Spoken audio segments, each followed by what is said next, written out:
할렐루야. 오늘 이 저녁 하나님 말씀 앞에 은혜 받는 우리 모두 되길 간절히 소망합니다. 오늘 시편 100편 여러분과 함께 나누길 원하는데요, 이스라엘 백성들 여호와의 통치, 하나님 나라의 주권을 주도하고 다스리심을 드높이며 성전에 올라갈 때 함께 불렀던 찬양시입니다. 좀 하울링 납니다. 좀 내려주세요. 시편 100편에는 절대적인 감사 그리고 기쁨의 고백이 담겨져 있습니다. 절대적인 감사와 기쁨의 고백, 이 가운데는 그 어떤 원망 그리고 비판, 이와 같은 것들이 적혀 있지 않습니다.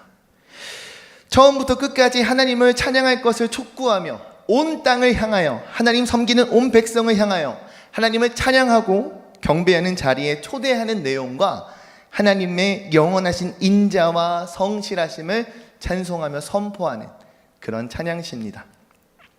중요한 것은 그 배경이요, 다윗의 왕조가 무너지고 예루살렘은 폐허가 되고 그러한 상황 속에 이 찬양시가 고백되어졌다는 것입니다. 인간의 왕이 사라진 그 자리에 시편 기자는 계속하여 외치고 있습니다.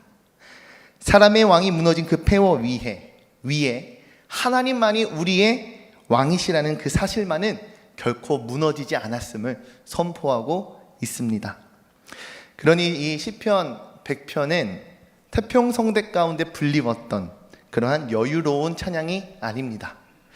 잃을 것을 다 잃은 사람들, 그래도 오직 하나님 한 분만을 붙들고 하나님만을 찬양하겠다 외치는 그런 찬양입니다. 특별히 하나님을 찬양하는 것을 촉구하는 내용, 그 하나님을 찬양할 이유에 대해 교차하며 우리에게 말씀은 이렇게 기록합니다. 시편 100편 1절 2절 말씀은 여호와를 찬양하라는 첫 번째 촉구, 3절은 그 이유에 대해 말하고요, 4절 하나님을 다시금 찬양하라는 두 번째 촉구, 그리고 5절 말씀은 또 그 이유에 대해 기록합니다. 오늘 말씀 제목인 Goodness of God, 하나님의 선하심, 우리는 오늘 말씀을 통해 이 하나님의 선하심을 우리 또한 함께 알고 맛보며 함께 찬양하는 그런 성도들이 되기를 주님의 이름으로 축복합니다. NIV 성경으로는 The Lord is good이라 표현하고 있습니다. 우리에게 좋으신 하나님이십니다. 여호와는 선하시다라는 결코 흔들리지 않는 우리의 상황, 환경, 심지어 나라가 망하고 왕조가 무너진 그 상황 가운데에서도 하나님을 찬양할 수 있는 그 믿음, 우리에게도 있기를 간절히 소망합니다. 먼저 본문 말씀 4절에서 5절 말씀을요, 다시 한번 함께 읽기 원합니다.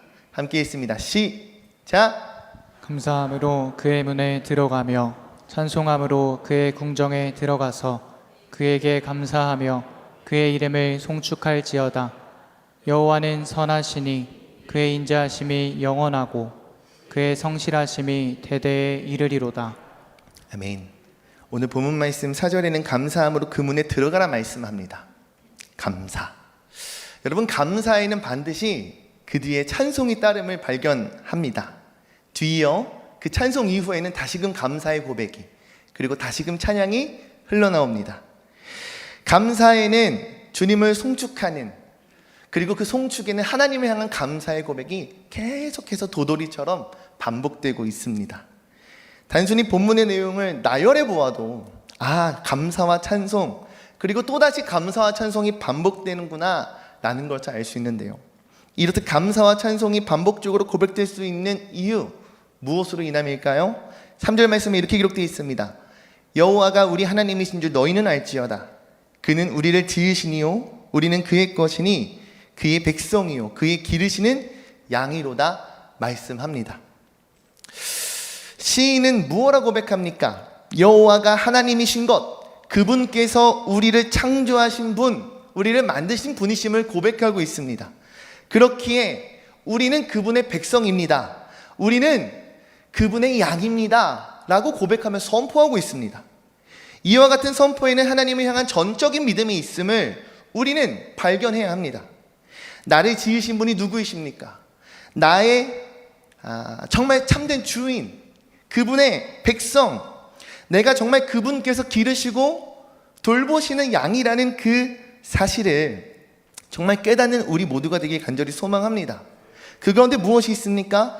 그분께서 우리를 백성 삼으셨다라고 한다면, 그분께서 우리를 양과 같이 돌보신다라고 한다면, 하나님께서 우리를 살피시는, 하나님께서 우리를 이끄시는 그런 하나님의 면모를 강조하는 표현임을 우리는 발견할 수 있습니다.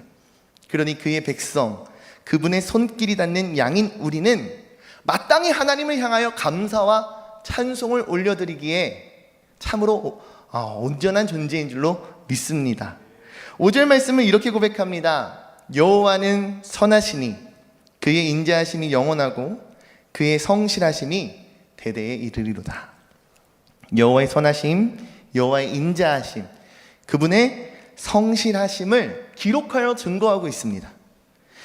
하나님은 좋으신 분이야 라는 것을 그저 감성적인 고백으로서 여러분들 말하는 것이 아니라요, 우리에게 있어서 이와 같은 고백은 언약적인 그러한 진술임을 우리는 알아야 합니다. 먼저 첫 번째, 여호와의 선하심입니다. 여호와의 선하심을 토브라 말합니다. 이 단어는 창세기 1장에 이미 나오는데요, 하나님이 보시기에 좋았더라 라는 어근과 같습니다. 그런데 여기서 우리가 짚고 넘어가야 할 것은, 창세기 1장은 하나님께서 보시기에 좋았다라고 하는 완성된 창조 세계를 보시고 하시는 그러한 평가입니다. 하지만 오늘 본문 말씀인 시편 100편에서의 이 토브는 다릅니다. 이 시가 쓰인 배경, 앞서 말했듯이 인간의 왕조가 무너졌습니다. 그들의 그 성지는 폐허가 됐습니다.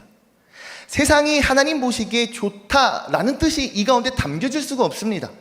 하지만 그럼에도 불구하고 그 가운데 여호와 하나님은 선하십니다 라고 고백하고 선언하는 것입니다. 그러니 이 토브는요, 상황과 환경에 대한 평가가 아닌 하나님 존재, 그분의 그 존재 그 자체에 대하여 고백하고 있음을 우리는 깨달아야 합니다. 지금 내 상황과 환경이 잘 되고 있으니 토브? 아니요. 내가 잘 되었을 때 토브, 안 되었을 땐 토브? 아니고 그런 것이 아니라요, 하나님 그분이 어떤 분이신가 오늘 우리에게 묻고 증거하고 있다라는 것입니다. 우리는 여호와의 선하심, 그분의 그 토브를 기억하며 그 가치를 아는 자로서 잘 지켜나가야 할 것입니다. 이 경계가 무너지게 된다면요, 여러분, 나의 삶이 잘 풀어질 때, 형통하다 말할 수 있을 때, 그때만 부를 수 있는 것이 찬양이 될 것이기 때문입니다. 둘째로 헤세드, 인자하심입니다. 세 단어 중에 신학적으로 가장 무거운 단어라 주석에 기록되어 있습니다. 흔히 인자하심, 자비, 은혜, 이와 같이 이 헤세드가 번역되지만요, 그 어떤 단어로도 하나로 귀결될 수 없습니다. 이 헤세드는 계약, 즉 언약 관계 안에서만 성립되는 단어입니다. 낯선 사람에게 베푸는 친절이 아닌 이미 맺은 그 관계 안에서 상대가 그 관계를 저버려도 나는 그 관계를 저버리지 않겠다라는 그러한 신이, 다시 말해 끈질긴 사랑을 말합니다. 이와 같은 헤세드 가장 선명하게 보여주는 것이 호세아서입니다. 여러분, 호세아 선지자의 아내 고멜이 어떤 여인입니까? 몇 번이나 반복해서 호세아를 배반하고 배신하였던 창녀였습니다. 하지만 호세아는 아내 고멜을 포기하지 아니하고 몇 번이나 다시금 고멜을 사오고 찾아옵니다. 이런 호세아의 행동을 헤세드라 부릅니다. 인자하심, 자비, 은혜를 받을 자격이 없는 자에게 이미 맺은 그 언약으로 말미암아 그를 끝까지 포기치 아니하고 붙드는 사랑, 할렐루야, 그것이 바로 헤세드입니다. 그러니 이 헤세드란 하나님께서 나를 사랑하신다라고 하는 단순 감정적인 언어는 아닙니다. 하나님이 나와 맺으신 언약을 저버리지 않으신다라는 이 법적인, 더 나아가 관계적인 신실함의 언어임을 우리가 기억하고 믿어야 할 줄로 믿습니다. 여러분, 감정은 흔들릴지 몰라도 언약은 결코 흔들리지 않는다라는 것을 여러분 믿으시기 바랍니다. 그것이 바로 이 헤세드의 핵심입니다. 마지막, 성실하심, 에무나입니다. 믿음으로 번역되는 이 에무나와 어근이 같은데요. 아멘이라는 말도 이 어근에서 나왔습니다. 에무나, 그렇습니다, 확실합니다 라는 뜻입니다. 에무나는요, 시간을 전제하는 단어입니다. 한 번 하신 말씀일지라도 그 말씀이 오늘도, 내일도, 심지어 100년 뒤에도 그 말씀은 여전히 유효하고 동일하고 똑같음을 나타냅니다. 그렇게 5절 말씀 마지막에 대대에 이르리로다 라고 하는 그 시간적 표현이 이 에무나와 함께 짝을 지을 수 있다 말할 수 있겠습니다. 사랑하는 성도 여러분, 하나님의 신실하심은 어떠합니까? 순간의 사건이 아닙니다. 시대와 세대를 관통하는 하나님의 온전하신 성품임을 여러분들 믿으시기 바랍니다. 이를 종합해보면 하나님의 선하심, 뭐라 말할 수 있을까요? 여호와 하나님은 좋으신 분이십니다. 하나님은 인자하시며 언제나 어느 때나 어느 곳에서나 은혜와 사랑으로 우리에게 늘 성실하신 분이십니다. 이와 같은 고백이 이 시인의 입술과 같이 우리에게도 맺어져야 할 줄로 믿습니다. 나를 향한 하나님의 선하심, 그분의 인자하심, 그분의 성실하심, 더 나아가 결코 변치 않으시는 그 영원하신 하나님의 사랑, 날 사랑하시는 하나님 아버지의 그 언약, 우리는 정말 이 시편의 기자가 고백하고 있는 그 선하신 하나님, 좋으신 하나님을 나 또한 믿고 있습니다. 나 또한 의지하고 신뢰하고 주님을 찬양합니다 라고 고백하실 수 있으십니까? 욥기서에는 하나님의 전적인 믿음과 신뢰, 그리고 하나님의 사랑을 받았던 한 사람 욥의 이야기가 기록되어 있습니다. 우리 욥기서 1장 8절에서 11절 말씀을 함께 12절 말씀을 함께 교독하여 읽겠습니다. 여호와께서 사탄에게 이르시되 내가 내 종 욥을 주의하여 보았느냐? 그와 같이 온전하고 정직하여 하나님을 경외하며 악에서 떠난 자는 세상에 없느니라. 사탄이 여호와께 대답하여 이르되 욥이 어찌 까닭없이 하나님을 경외하리이까? 주께서 그와 그의 집과 그의 모든 소유물을 울타리로 두르심 때문이 아니니까. 주께서 그의 손으로 하는 바를 복되게 하사 그의 소유물이 땅에 넘치게 하셨음이니이다. 이제 주의 손을 펴서 그의 모든 소유물을 치소서. 그리하시면 틀림없이 주를 향하여 욕하지 않겠나이까? 함께 있습니다. 여호와께서 사탄에게 이르시되 내가 그의 소유물을 다 내 손에 맡기노라. 다만 그의 몸에는 내 손을 대지 말지니라. 사탄이 곧 여호와 앞에서 물러가니라. 아멘. 여러분, 욥기서를 보면 하나님께서 자랑하는 한 사람, 하나님께서 인정하고 있는 주의 종 욥이 등장합니다. 하나님께서 사탄에게 이 욥을 자랑하시는데요, 그와 같이 온전하고 정직하며 하나님을 경외하기에 악에서 떠난 자가 없다라고 말씀하세요. 여러분, 이에 사단이 하나님께 무엇라 반론합니까? 하나님, 그에게 복이란 복은 다 주셨으니까 그런 것 아닙니까? 그는 소유한 것도 많은 부자요, 자녀도 많은 다복을 얻은 그런 사람입니다. 그렇게 말합니다. 이 일로 인해 욥에게 이해할 수 없는 고난이 시작됩니다. 욥기서 1장 20절, 22절 말씀을 여러분 목소리로 함께 읽습니다. 시작. 욥이 일어나 겉옷을 찢고 머리털을 밀고 땅에 엎드려 예배하며 이르되 내가 모태에서 알몸으로 나왔사온즉 또한 알몸이 그리로 돌아가올지라. 주신 이도 여호와시오 거두신 이도 여호와시오니 여호와의 이름이 찬송을 받으실지니이다 하고, 이 모든 일에 욥이 범죄하지 아니하고 하나님을 향하여 원망하지 아니하니라. 21절 말씀에 내가 내 어머니의 모태에서 벌거벗고 나왔으니 떠날 때도 벌거벗고 갈 것입니다 라고 말하면서요, 욥은 여호와께서 주신 것을 여호와께서 가져가셨습니다. 그러니 여호와의 이름이 찬양받기를 원합니다 라고 고백합니다. 욥의 이런 고백, 여러분 쉽게 상상이 가십니까? 사단의 첫 번째 시험으로 그의 모든 재산, 그의 모든 자녀가 다 잃게 되었습니다. 이 모든 고난, 아픔이 끝난 직후에 그의 고백이 이와 같습니다. 내가 아무것도 없이 왔으니 아무것도 없이 가는 것이 옳다. 주신 이도 하나님이시니 거두시는 이도 하나님이 옳다라고 고백합니다. 욥이 옷을 찢고 머리를 밀며 엎드려서 그가 한 것은 다름 아닌 하나님을 예배하는 것이었습니다. 하나님을 찬양하는 것이었습니다.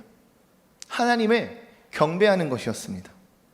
22절 말씀에 욥은 그에게 일어난 이 모든 일로 인하여 하나님을 향해 범죄하지 않았다라고 말씀은 기록하여 증거합니다. 욥이 하나님을 향해 옷을 찢고 머리를 밀면서까지 엎드려 경배하는 것, 결코 그의 환경과 상황이 좋았기 때문이 아닙니다. 모든 가진 재산을 잃었고요, 사랑하는 그 많은 자녀를 다 잃었습니다.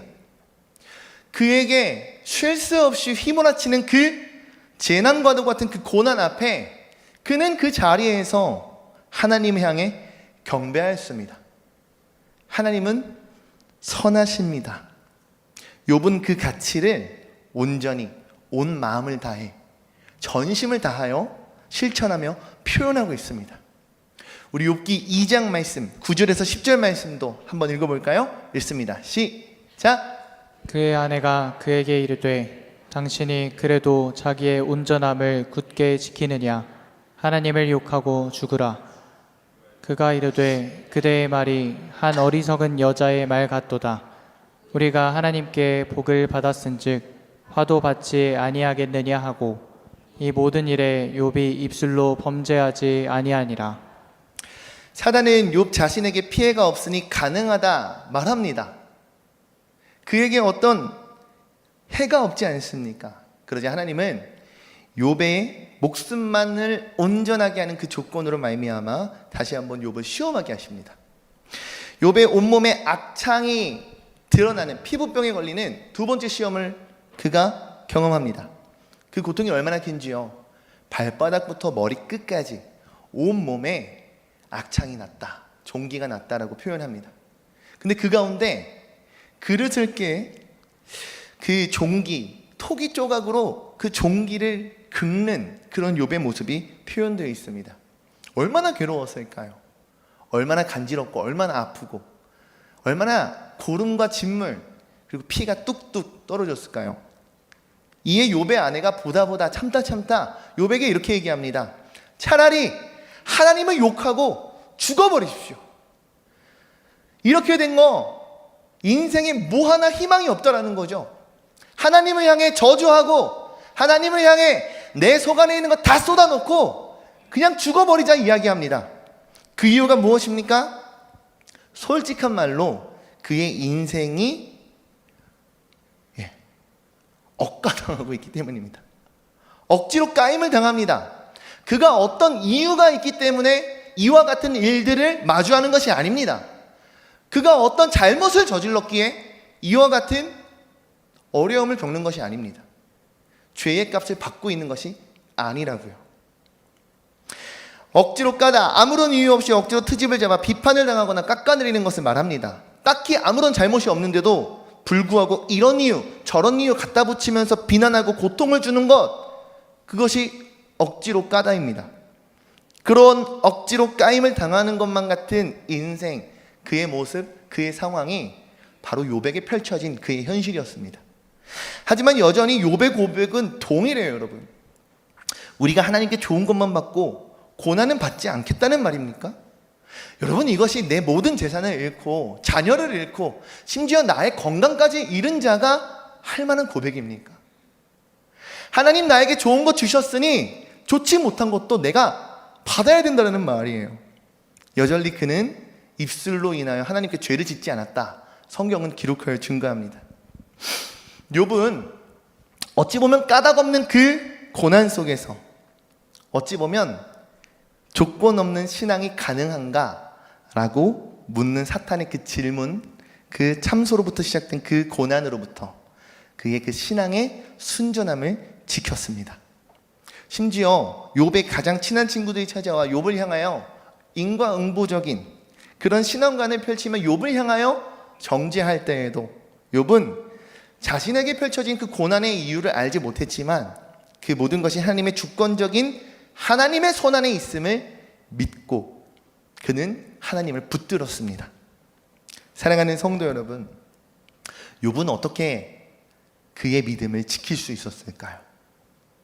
그는 이해할 수 없는 인생에 펼쳐진 그 억가 속에서 이해할 수 없고 풀이될 수 없고 도무지 받아들일 수 없을 것 같은 그 상황 가운데 어떻게 믿음으로 하나님을 붙들 수 있었을까요? 제게도 이해할 수 없는 인생의 고난이 찾아왔던 순간들이 있었음을 기억합니다. 우리 영상 한번 보실까요? 역대급 폭우로 사고가 끊이지 않는 가운데 교회도 피해 소식이 전해지고 있습니다. 네, 폭우로 예배당이 침수된 교회도 있다고 하는데요. 현장에 나가 있는 취재기자 연결합니다. 박세현 기자. 오전에 지자체에서 이제 직원들을 파견해서 좀 전에 말씀드렸던 교회의 장의자리 비롯해서 모든 물품들을 폐기했고요. 미처 아직까지도 물이 빠지지 못한 교회의 창고라든지 이런 부분들의 물들을 사역자들이 비롯해서 동네 주민들이 또 빼내고 있는 모습까지 확인할 수가 있었습니다. 그 당시의 상황이 어땠는지 궁금합니다. 한 새벽 4시 반쯤에 비가 많이 와서 교회 쪽으로 걸어왔는데요. 교회로 가까이 올수록 물이 점점 깊어지더라고요. 그래서 제가 교회 도착해서 교회에 있는 집기들 그리고 전자기 제품들을 하나도 없었습니다. 그래서 거의 100%다 침수됐다고 보시면 될 것 같습니다. 그 물도 직접 빼내시고 또 주민분들도 많이 도와주시고 여러 가지 지금은 이렇게 깨끗해졌지만 많은 어려운 과정들이 있었다고 들었습니다. 일단 처음 침수가 됐을 때 지자체의 도움을 요청을 했는데 저희 지방 감리사님을 비롯해서 지방 목사님들 그리고 주변에 함께 있던 목사님들이 많은 도움을 주셨습니다. 그래서 물 빼는 것부터 시작해서 물건을 나르는 것까지 다 도움을 주셔서 그나마 이런 깔끔한 공간으로 지금 어느 정도 물건 빼낸 상태입니다. 네, 지금 부임한 지 불과 4년밖에 안 됐어요. 그런데 이런 안타까운 일들이 발생을 했는데 앞으로 이제 복구 계획이라든지 어떻게 세우고 계신지. 이제 이 공간은 더 이상 침수 피해를 입은 대전 만민감리교회에서 보내드렸습니다. 접니다. 말랐죠. 2020년 여름이었습니다. 그 당시 뉴스에 제가 대전에 있었거든요. 대전의 기록적인 폭우라고 소개되었던 것을 기억합니다. 이로 인해서 제가 심호하고 있었던 그 교회의 동네가 침수가 됐어요. 그냥 도심에서 일어난 일이에요. 새벽 4시에서 4시 반 사이에 건물 주인으로부터 갑자기 급히 전화가 왔어요. 그래서 전화를 받았더니 급하게 이렇게 말씀하십니다. 전도사님, 큰일 났어. 빨리 와. 교회로 빨리 오라는 거예요.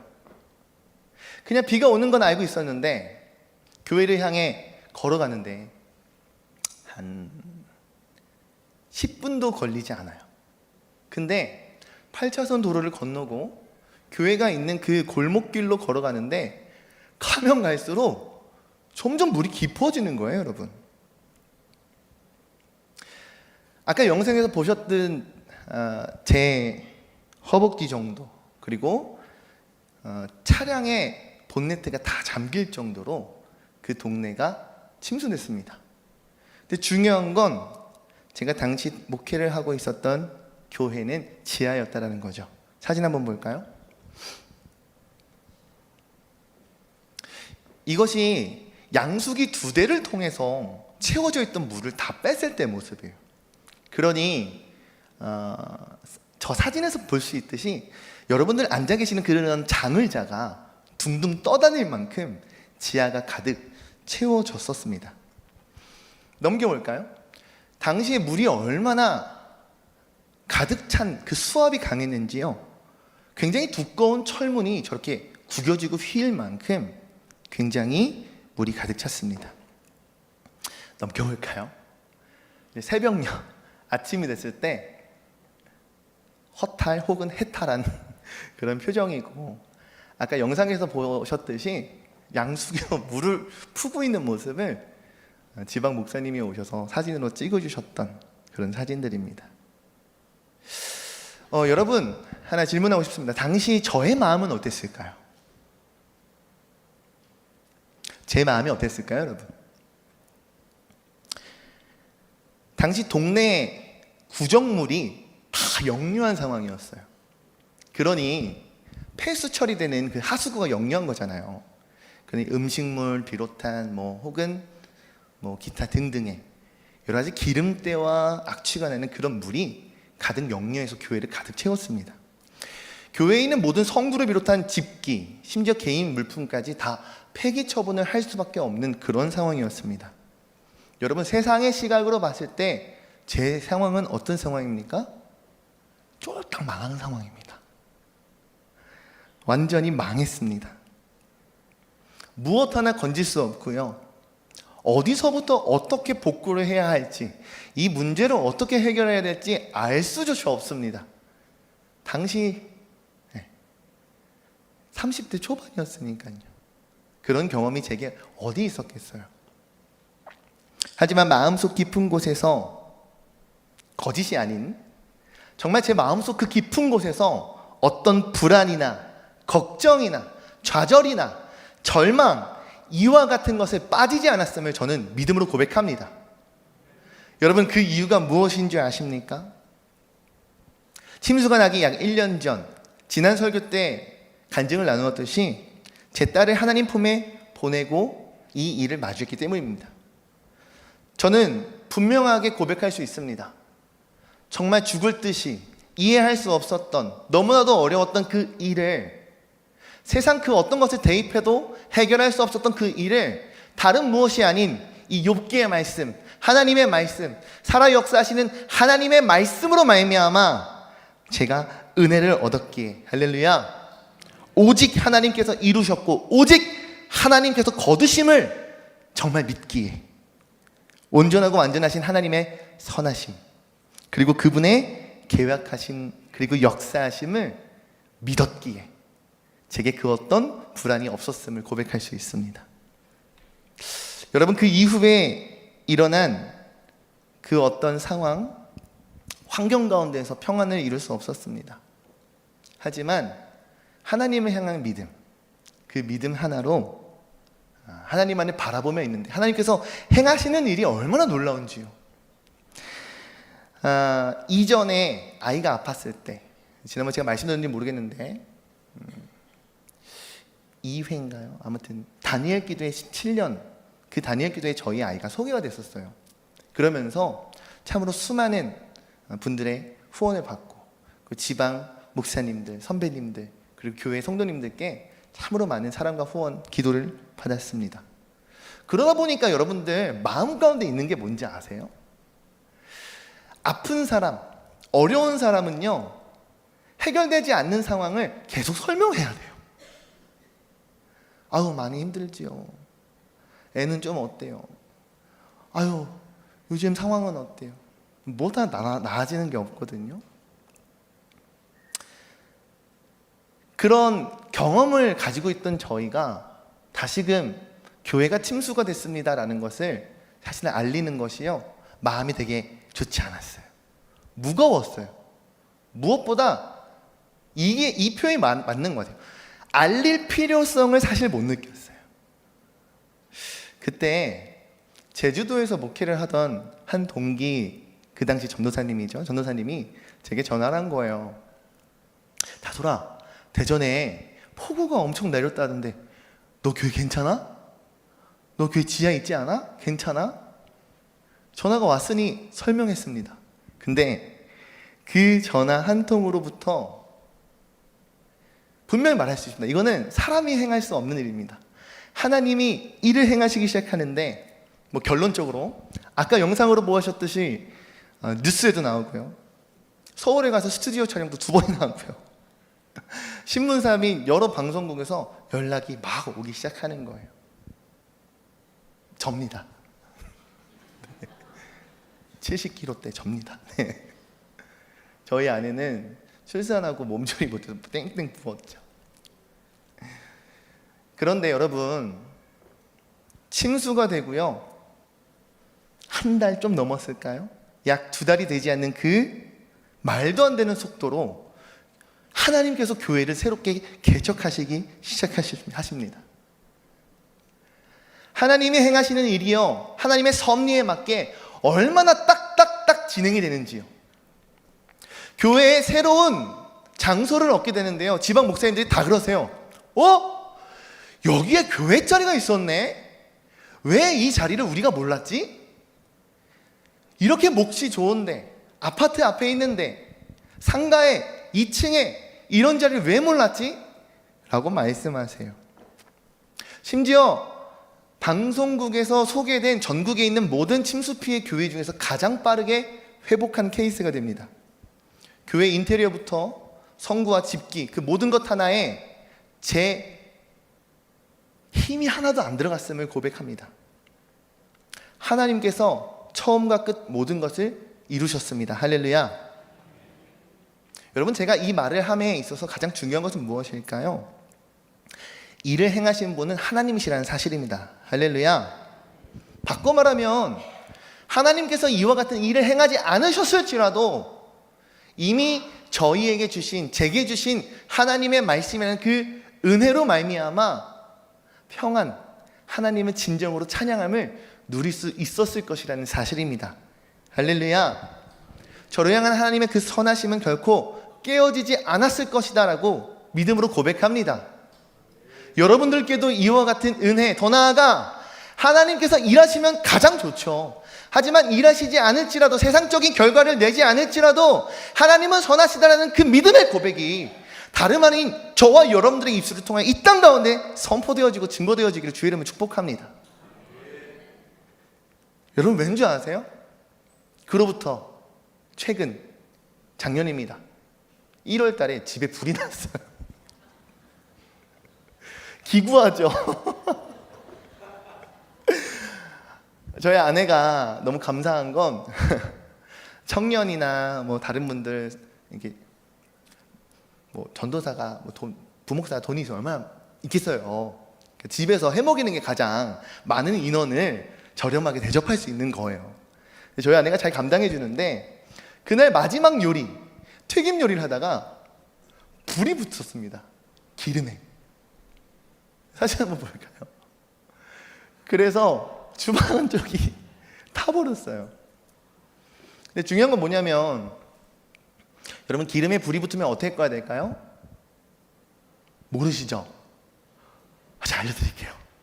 공기를 차단하거나 굵은 소금을 붓거나 혹은 배추와 같은 것을 기름에 넣으셔서 기름의 온도를 내리셔야 됩니다. 근데 저희 아내가 뚜껑을 열었는데 불길이 확 솟으니까 너무 당황해서 수도가로 가는 거예요. 수전으로 가는 거예요. 거기에 그거 물 틀었으면 어떻게 됐을까요? 폭발합니다. 폭발. 제가 안 돼! 하고서는 냄비를 뺏었어요. 그래서 이걸 어떻게 해야 하나 하다가 욕실로 가져가다가 불길이 너무 세서 안 되겠다 하고 베란다로 가져가는 도중에 이 불이 막 손을 그을리는 거예요. 그래서 놓칩니다. 근데 그러면서 양발과 양손에 이 불붙은 기름이 다 끼얹게 돼요. 그래서 2도와 3도 화상을 입고요. 살아생전 처음 전신 마취해서 수술도 해보고 한 달 동안 입원도 해봤는데요. 넘겨볼까요? 수술 이후에 아내가 얼마나 극진히 보살펴줬는지 몰라요? 제가 안고 있는 그 노랑 아기가 저희 시율이거든요. 아빠를 까먹었는지 엄청 울더라고요. 이 일들을 통해서 깨닫게 된 것이 있습니다. 여러분, 우리가 살아가는 삶, 그 삶의 이야기 속에는요, 여러 가지 희노애락이 있습니다. 동의하십니까? 중요한 것은 하나님 믿는 하나님 백성으로, 주의 자녀로서 늘 좋은 일만, 늘 자랑하고 증거할 수 있는 그런 하나님의 일하심의 역사만이 경험하고 적히고 기록되었으면 좋겠는데 꼭 그렇지만은 않다라는 거예요. 우리가 살아가는 모든 날에 어떤 상황, 어떤 환경 가운데에서도 우리는 하나님을 향해 감사할 수 있는 줄 믿습니다. 그 감사는 우리의 삶을 하나님을 찬송케 합니다. 하나님을 경배하게 합니다. 하나님을 참되게 예배하게 하는 줄 믿습니다. 여러분, 제가요, 그 당시에 초청했던 청년한테 빨리 가서 불 끄는 거 뭐죠? 소화기 달라 그래 했는데 왠지 불안한 거예요. 그래서 제가 막 뛰어갔더니 역시나 소화기를 안 갖고 그냥 오르더라고요.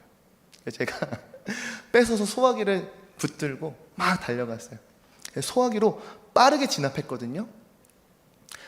소방차가 오기 전에 정말 그 주방 한 켠만 탔어요. 소방차가 오기 전에 저희 아이와 아내, 그리고 초청했던 모든 손님까지 그 어떤 분도 다치지 않았어요. 저만 다쳤어요. 얼마나 감사한지 몰라요. 그때 갓난 아기였던 아기를 안고 빨리 나가 하는데 아내가 나가준 것, 그리고 그때 아이를 함께 볼 청년이 한 명이 있었던 것, 그리고 추운 겨울이었는데 아기들을 주변의 이웃분들이 3, 4, 5 모여서 각자 집에서 돌봐주시고 얼마나 놀란 아내를 진정시켜 주시고 얼마나 감사했던지요. 수술을 하는데요, 원래는 이 팔에 있는 흉터도 피부 이식 수술을 해야 된다고 했습니다. 하지만 이 화상 치료가 여러분 너무 아파요. 얼마나 고문실에 들어가는지 모르겠어요. 치료실이. 시간이 지날수록 감각이 돌아오면서 피가 나고 통증이 살아나고 새살이 돋아나기 시작하는데, 할렐루야, 피부 이식 수술을 안 해도 된다는 거예요. 그냥 재생 피부 수술만 하면 된대요. 그래서 발등 위에만 피부 이식 수술을 했습니다. 얼마나 감사한지요. 제가 그 당시에 이전 교회 청년부에 새로 부임을 하게 됐는데, 부서를 옮겨 부임하게 됐는데, 부임하자마자 한 달에 공백이 생겼어요. 마음에 얼마나 무겁던지요. 청년들한테 얼마나 미안하던지요. 예정되어 있던, 계획되어 있던 행사들, 이런 건 어떡하지? 예배는 어떻게 드리지? 다른 부목사님들한테, 다른 사역자분들께 내가 감당해야 될 것을 맡겨야 되는 그 마음의 무거움, 불편함, 그 모든 것을 다 덮어버릴 정도로 하나님의 은혜가 얼마나 크던지요. 제가 걱정하던 그 모든 것을 이미 더 완전하게, 온전하게 이루시는 하나님의 역사가 얼마나 감사하던지요. 여러분, 그 가운데에서도 하나님은 분명히 제게 선하신 분이셨고, 그리고 인자하사 성실하신 분이심을 경험했음을 고백합니다. 우리는 이와 같은 마음을 요셉의 이야기에서 발견할 수 있습니다. 창세기 39장 2절과 3절, 21절과 23절의 말씀을 교독하여 읽겠습니다. 여호와께서 요셉과 함께 하심으로 그가 형통한 자가 되어 그의 주인 애굽 사람의 집에 있으니, 그의 주인이 여호와께서 그와 함께 하심을 보며 또 여호와께서 그의 범사에 형통하게 하심을 보았더라. 여호와께서 요셉과 함께 하시고 그에게 인자를 더하사 간수장에게 은혜를 받게 하심에, 간수장이 옥중 죄수를 다 요셉의 손에 맡김으로 그 재반 사물을 요셉이 처리하고, 마지막 함께 있습니다. 간수장은 그의 손에 맡긴 것을 무엇이든지 살펴보지 아니하였으니 이는 여호와께서 요셉과 함께 하심이라. 여호와께서 그를 범사에 형통하게 하셨더라. 아멘. 요셉의 삶 가운데 이 형통, 어디에 포커싱이 맞춰져 있었습니까? 여호와께서 그와 함께 하시니 여호와께서 그를 범사에 형통하게 하셨다라고 성경은 우리에게 기록하여 증거합니다. 여러분, 우리는 상황과 환경에 따라 하나님을 예배하고 하나님을 찬양하고 하나님 앞에 무릎 꿇어 나아가는 그런 존재가 아닙니다. 우리는 여호와 하나님으로 말미암아 그분으로 인하여 우리의 삶의 어느 자리에서 어떤 환경에서도 하나님을 향하여 예배하고 찬양하며 경배하는 그러한 존재임을 믿으시기 바랍니다. 그러하기에 저를 비롯한 사랑하는 우리 신성의 모든 성도님들이 진정으로 하나님을 찬양하는 그런 주의 자녀들이 되었으면 좋겠습니다. 마지막으로 마태복음 26장 39절 말씀 한 목소리로 크게 읽습니다. 시작! 조금 나아가사 얼굴을 땅에 대시고 엎드려 기도하여 이르시되 내 아버지여 만일 할만하시거든 이 잔을 내게서 지나가게 하옵소서. 그러나 나의 원대로 마시옵고 아버지의 원대로 하옵소서 하시고. 말씀을 마무리하며 예수님의 이 겟세마네 기도가 떠올랐습니다. 제가 예수님의 상황을 상상해 보았을 때 결코 기도할 수 없는 그 자리 가운데 예수님은 기도하셨습니다. 하나님의 얼굴을 찾으셨고요, 하나님의 뜻을 구하며 하나님의 나라가 성취되기를 소망하셨습니다. 예수님 어떻게 이와 같은 기도로, 그분은 모든 것을 아시는 분이잖아요. 자신이 받게 될 그 십자가가 어떤 의미인지, 그 고통, 그 순환, 사람들의 시선과 손가락질, 그 모든 수치를 예수님은 알고 계셨잖아요. 그런 그분이 그 기도 자리 가운데 이와 같은 고백을 할 수 있었던 건 무엇일까요? 하나님이시지만 성육신하사 우리와 동일한 육신을 가지신 그분이셨습니다. 예수님께서 받으신 그 고통, 고난, 아픔은요, 우리와 동일합니다. 작은 가시 하나 찔렸을 때 그 작은 가시 하나 못 빼서 아픔하는 우리와 동일한 육신을 가지신 분이셨습니다. 그런 그분이 땀방울이 핏방울이 되기까지 하나님 앞에 정말 기도하며 바라시고 원하셨던 것이 무엇입니까? 나의 원함이 아닌 하나님의 원함이 이루어지기를, 하나님의 뜻이 성취되기를, 하나님의 나라가 이 땅 가운데 하나님의 자녀, 하나님의 잃어버린 양들에게 이루어지기를 그분은 소망하셨습니다. 왜 그렇습니까? 그분이 그와 같이 나아갈 수 있었으면 무엇입니까? 하나님의 완전하신 사랑, 하나님의 놀라우신 지혜, 하나님의 값없는 은혜를 아는 하나님의 아들 예수 그리스도였기 때문인 줄로 믿습니다. 예수님께서 그 잔을 대신 마시셨기에 우리를 향한 하나님의 인자하심과 하나님의 성실하심은 결코 깨어지지 않다라는 것이 증명된 줄로 믿습니다. 우리도 선하신 하나님을 전적으로 믿고 신뢰하는 자가 되었으면 좋겠습니다. 나도 좋으신 하나님을 전심을 다해 하나님을 향해 감사로 문을 열고 하나님을 향해 찬양하고 그 찬양 가운데 다시금 감사가 솟아나고 하나님을 다시금 찬양할 수 있는 그런 자가 되길 간절히 소망합니다. 인간의 나라는 무너졌을지라도, 우리의 왕국은 무너졌을지라도, 예루살렘은 폐허가 됐을지라도 하나님의 나라는 소망이 있습니다. 인간의 왕조는 무너졌을지라도 우리의 참된 왕 되시는 여호와 하나님은 지금도 살아하셔서 우리에게 역사하시는 줄 믿습니다. 그러하기에 우리의 환경과 상황이 흔들리고 그 가운데에 넘어질 것 같아도, 심지어 넘어졌다 할지라도 우리가 다시금 일어설 수 있는 이유는 무엇입니까? 우리는 오늘도 그분의 선하심을 믿고 의지하고 신뢰하기에 우리는 참된 회복과 승리를 경험하고 그 은혜를 누릴 수 있는 줄로 믿습니다. 우리 마지막 이 찬양 고백하며 기도의 자리로 나아가길 소망합니다. 주의 자녀로 산다는 것은, 주의 자녀로 산다는 것은 불 가운데로 걸어가는 것, 그 속에서 진실하게 날 지키시는 그 손길을 경험하는 것, 주의 자녀로 산다는 것은, 주의 자녀로 산다는 것은 바다 위를 걸어가는 것, 내 온몸을 덮쳐오는 폭풍 속에서 잠잠히 주 바라보는 것, 내 온불 가 휩싸일 때도 폭풍 가운데 무너질 때도 주님 내 곁에 함께 하시는 가장 가까이에 함께 하시는 주의 자녀로 산다는 것을 아멘. 주의 자녀로 산다는 것을 나도 그들을 용납하는 것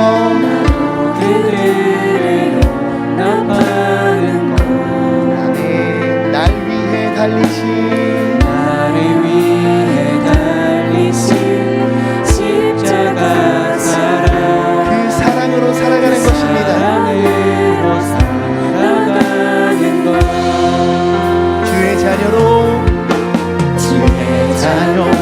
산다는 것을 주님과 함께 동행하는 것 주께서 지신 십자가 기꺼이 지고 주와 함께 동행하는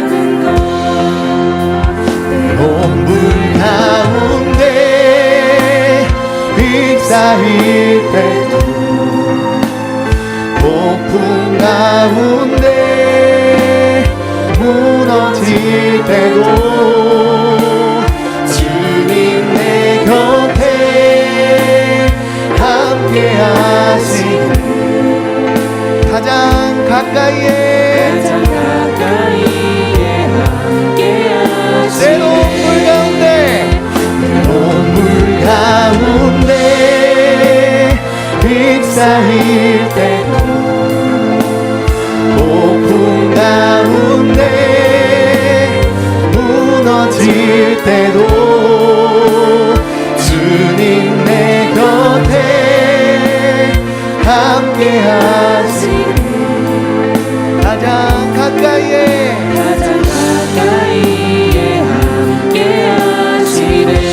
우리 목소리 높여 고백하기 원합니다. 때론 불 가운데 물 가운데 휩싸일 때도 폭풍 가운데 무너질 때도 주님 내 곁에 함께 하시네 가장 가까이에 우리 마지막 때론 물 가운데 휩싸일 때도 폭풍 가운데 무너질 때도 주님 내 곁에 함께 하시네 가장 가까이에 함께 하시네 이 시간 함께 기도하기 원합니다. 하나님 나의 삶 가운데 주님의 자녀로 산다는 것이 어떤 의미입니까? 늘 나와 함께 동행하시고 나를 위하여 지금도 살아 역사하시는 주님을 의지하고 믿음으로 신뢰하는 것 아니겠습니까? 하나님 우리가 그 길을 걸어가게 하여 주시옵소서. 하나님 은혜가 하나님의 능력을 더욱더 힘있는 우리 모두가 되게 하여 달라